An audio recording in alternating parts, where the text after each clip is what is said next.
Welcome to the Enlightened Empath with Sara Weiss, founder and director of SpiritHeal Institute. Sara is a medical intuitive and spiritual teacher, and she has created the Enlightened Empath Training program. Today we're going to talk about the empath's challenges and opportunities in life. I'm Ken Weiss, host and husband of Sara. And Sara, I'll start by asking you the most obvious question. What is an empath? The typical definition of an empath is someone who is very sensitive to other people's feelings, thoughts, physical sensations, and they experience them within their own body, within their own mind, within their emotional body as their own. They have a difficult time distinguishing between their own feelings, thoughts, and sensations and someone else's. So there's a certain oneness that empaths feel with other people that is part of this profile that allows them to sense and be connected to another so deeply. So what kind of an effect does that have on empaths who are connecting with other people? Well, a lot of the empaths that I have as clients or students in the Enlightened Empath Training program have suffered a lot in their life because of this extreme sensitivity within their own bodies and the inability to discern what is theirs and what is someone else's. They're very vulnerable. As one of my students mentioned the other day, she said, I think I could have 25 emotions in a matter of 5 minutes, depending on who I am talking to, standing by, or walking by. She said, my emotional tone changes with every single person that I'm with. And therefore, I really don't know who I am. So that, she said, drives her crazy. It's so destabilizing and makes you feel like there is just no center to rely on, no self-identity to feel secure within. So that's one type of experience. Other people are physical empaths where they might feel if someone else has the flu and they stand with the person who has the flu, all of a sudden they have flu symptoms and they feel really sick. And this impacts their life tremendously. I mean, you can go through a day and run into several people that don't feel well or have migraines or sinus problems or some ache and pain, and you end up feeling, as the empath, every single one of those sensations in your body. So if you were planning to go work out and then all of a sudden you felt these flu symptoms and you didn't know how to clear them, then you're not going to work out. It impacts your life dramatically and the choices you're able to make. Also, the sensations and emotions aren't necessarily equivalent. So if you're an emotional empath, you could pick up someone's knee pain as depression. Or if you're a physical empath and a person has knee pain, you could pick it up as shoulder pain. So it makes it very confusing to actually figure out what's going on. The main thing is that people who have been empaths for their entire life are just finding out what an empath is and how they have been subject to being misunderstood, to being called hypochondriacs, to being called highly sensitive, too sensitive, having all kinds of reactions that interrupt the flow of friendships, relationships, their work and career. And until this profile of the empath has emerged, they didn't know what was wrong with them.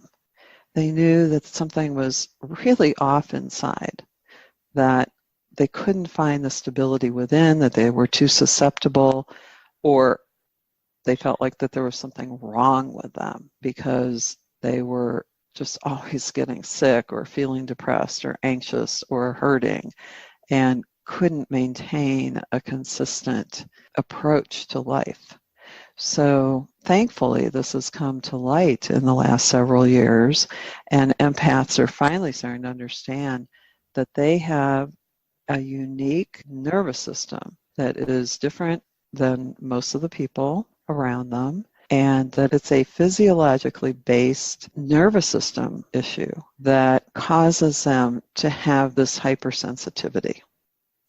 Now, once you recognize that you have this, you can begin the journey towards healing the wounds and misunderstandings of your life, and then go on to understand and discern what is yours, what isn't, and begin to find your true being, find your true center, and move on with your life finally.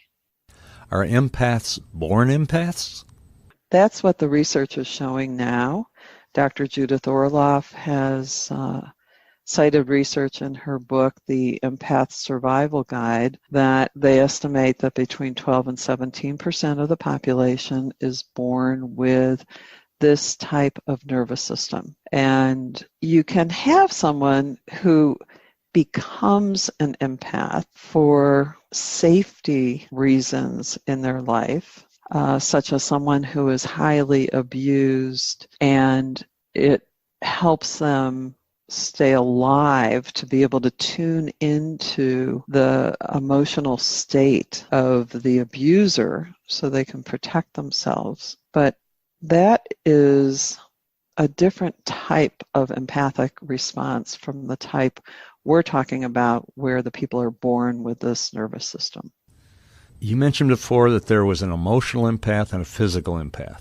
What is the difference, and are there other types of empaths? There are actually many types of empaths. The most notable ones are the emotional empaths and the physical empaths. Those are the ones that are suffering quite a bit from being unable to discern which is their pain or their depression or elation. So there are several other types of empaths, which include people who are tech empaths, people who can sense the inner workings of a computer as if it's their own inner workings and know how to repair and create technology from within their being. There are animal and pet empaths who feel what a dog or a cat or a horse might be feeling inside. There are creative empaths who can tune into another person's creativity, such as an artist or a musician, and literally take on the creative stream of that artist. So they could tune into a famous musician and almost become that musician inside, or tune into a painter and begin painting exactly like that painter. They're able to tune into the frequency that is downloading the inspiration into that artist, and boom, they've got it right inside themselves. It's not their original inspiration, it's borrowed. There are the earth empaths, the ones who feel everything that's going on with Mother Earth. I happen to be an earth empath. If there's an earthquake anywhere on the planet, I feel it, and the way I feel it is it draws me into a very deep coma-like sleep where I cannot wake up until the effect of the earthquake is over. So I'll feel it and maybe an hour or two or even a day before it's going to happen, and then when it's happening, I have to go to sleep. I will fall asleep wherever I am and then wake up a couple hours later. There's people who can feel the living qualities of trees and plants and water and the elements, and they're very tuned into the earth and all the living beings, the insects, and a blade of grass. And they can feel the pain as a lawnmower goes over the blade of grass. What's the difference between a highly sensitive person and an empath? The highly sensitive person recognizes that something outside of themselves is causing agitation or a draining of their energy. The empath doesn't recognize it as something outside of themselves. They believe it is themselves. The pain of a blade of grass being run over by a lawnmower feels like actual pain within the empath's body, whereas a highly sensitive person might wince and imagine the pain of a blade of grass being cut, but they're not feeling it as actual pain. It seems like an empath shouldn't get out of bed most days. It can be like that for many of the empaths that I come in contact with. And it's really because this has not been recognized. There has been very little research done on this type of nervous system until recently. And so if you were having these experiences and all you got from other people was, oh, you're too sensitive, just get over it, then you're going to start to feel like there's something really wrong with you. And the self-confidence and self-esteem of empaths is usually pretty low. And then empaths will learn to hide. They'll learn to cover up their sensitivity and pretend that everything is okay when it's not. And what happens is we end up over several years as having a large group of people who are very wounded because they're misunderstood. And then when they're hiding from the world, they don't get to develop into their unique individual being that they're meant to be. Their true being doesn't have a chance to manifest in the world. So they live a cloaked life, hiding from the world in many ways. As an example, I have a student who is a young woman who, at a very young age, was extremely empathic, and she was very sensitive to her parents' moods, and if they were fighting, she would get sick immediately. She would get fevers. And then if her mom took her to the grocery store or to like Walmart, she would have a total meltdown because she was feeling the pain of everyone around her. And so what this young woman did was she figured out that if she creates an alter personality that is big and bubbly and takes over a room with her personality, that way it protected her from feeling other people. So she learned to be this very bubbly, outgoing cheerleader, friend to everyone, using a lot of energy to fill a room in every room she was in and every situation she was in. And she was always cheerful and always cheering for the other people. Well, she came to a point in her life where she was studying business in college, and that cheerleader personality wasn't working anymore.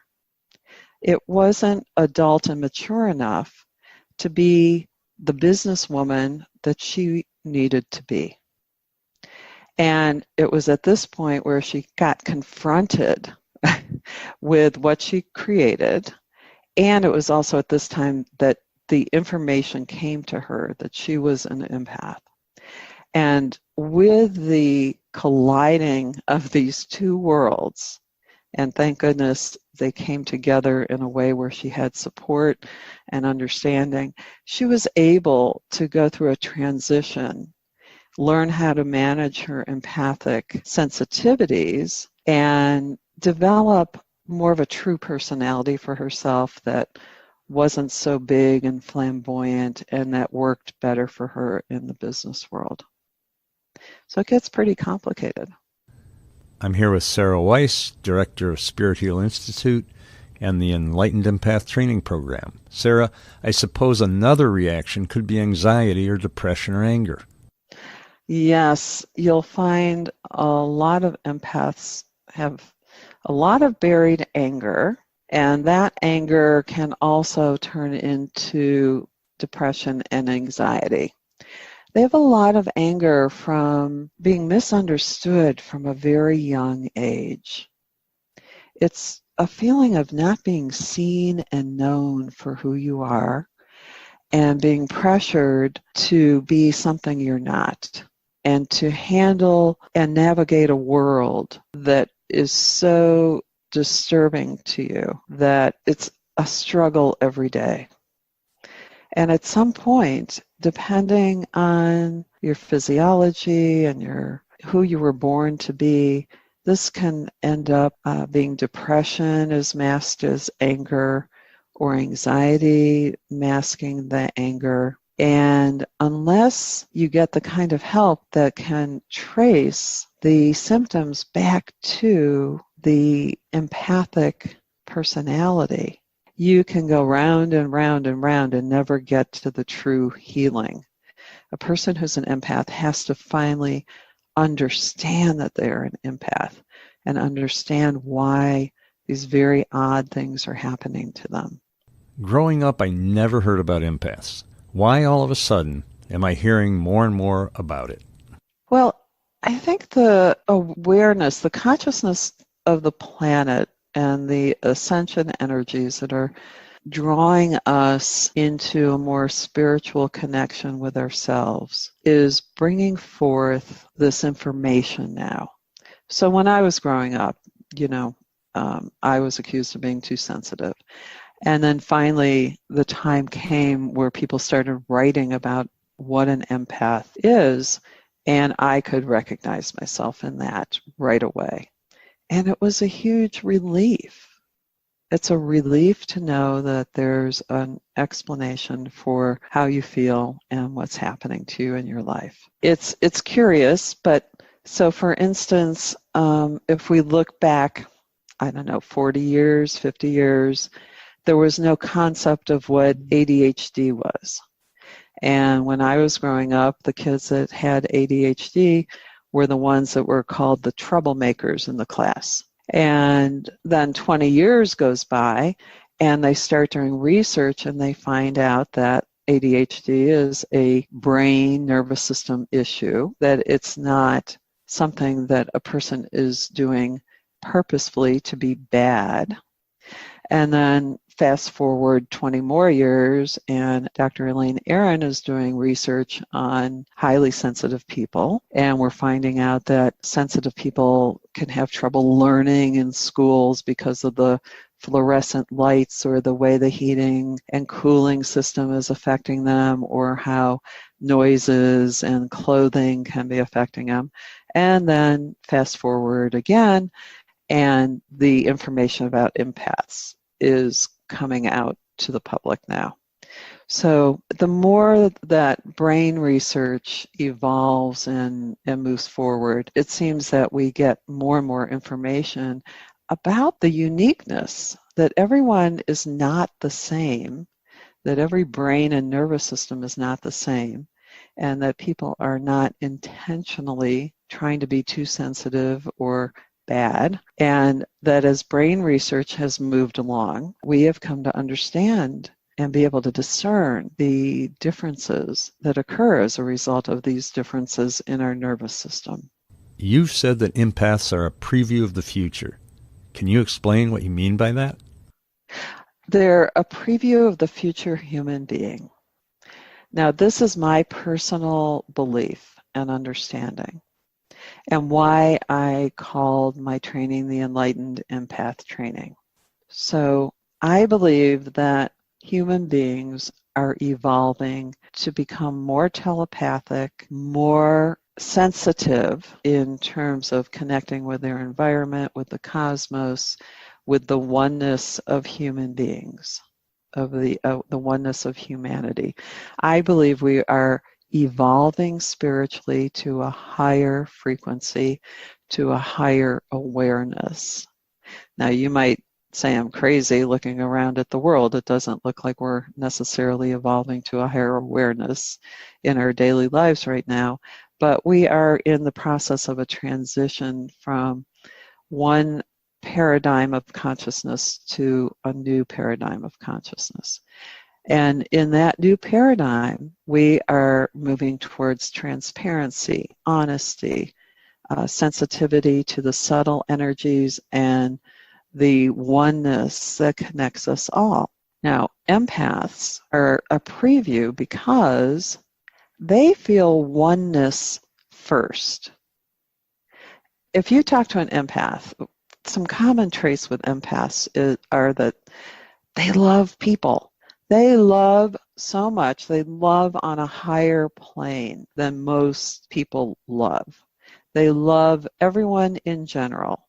They can be walking down the street, talk to anyone as if they knew them, familiar with them. All of humanity is their sister and brother. They come from a sense of oneness instead of a sense of separateness. And so from that oneness, everything's transparent. They can't help but be honest in terms of their relationships. And everything about them has to do more with oneness and love, which are spiritual ideals, than with their personal identity. So most people on the spiritual path are working from the egoic state towards the sense of oneness.